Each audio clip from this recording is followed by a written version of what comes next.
There was high tension in the street of Dili following the death of a young man in the Comoros suburb on Monday night, December 28. 25 years old, Vladimir Korea, known as Kuka, was allegedly shot dead by an on-duty police officer at a party in Delta Nova compound. By Wednesday, government ministers were given increased security. The police presence on the street became more obvious, and the Prime Minister Sinana Guzmão stayed in his fortified residence. On Wednesday afternoon, Sinana Guzmão and the President José Ramos Horta met with Kuka's family in the presidential palace. Kuka was laid to rest at Santa Cruz Cemetery on Thursday afternoon, New Year's Eve. Ironically, Kuka was the youngest survivor of the Santa Cruz massacre here in 1991. The former leader of the Santa Cruz protest, Gregorio Saldaña, together with other civil society representatives, called a press conference where they strongly condemned the violent attitude of the PNTL against East Timorese citizens in this independent country.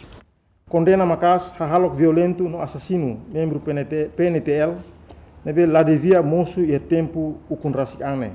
They said they prefer to have a professional and strong PNTL who always respected human rights but did not act violently or worse, use acts of assassination.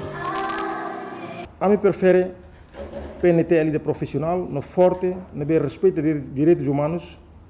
They said it is important to give good education and training to all PNTL members, so when an intervention is necessary, officers act according to the law.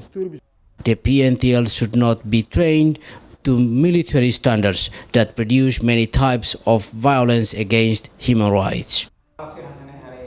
The civil society group said it is better for our military force FFTTL to have access to military-type weapons, and the PNTL can call on them to keep order if it is necessary. And they said the PNTL could have only used the tear gas or batons.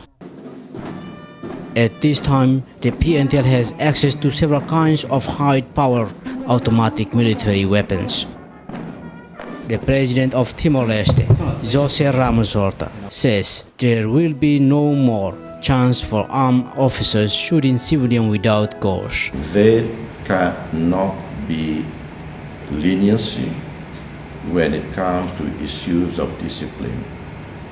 Any police officer or army soldier who misrepresent his or her uniform with indiscipline, with abuse, use weapons, not only threatening people but shooting at people for absolutely no reason, there cannot be any flexibility on that. They must be summarily fired. The President said any officers abusing their position will be investigated and the case handed over to the prosecutor. José Ramos Horta says as the state is ultimately responsible for any death, there should be compensation. The state buys a gun, bullets, and give to the soldier or the police, who in turn goes and shoots someone. Well, the state is responsible. The state should be sued. The PNTL was set up under the UN in 2000 and has been trained by many countries using very different techniques. The President said that in the future, the PNTL will be trained under the bilateral agreement with suitable countries. Under the December 2006 supplementary agreement, AMPOL is still responsible to provide security to the Dili district, but in reality the PNTL is acting independently and the UN is allowing them to break the legal framework of the agreement. José Pelo for Tempo Semanal, Dili, Timor-Leste.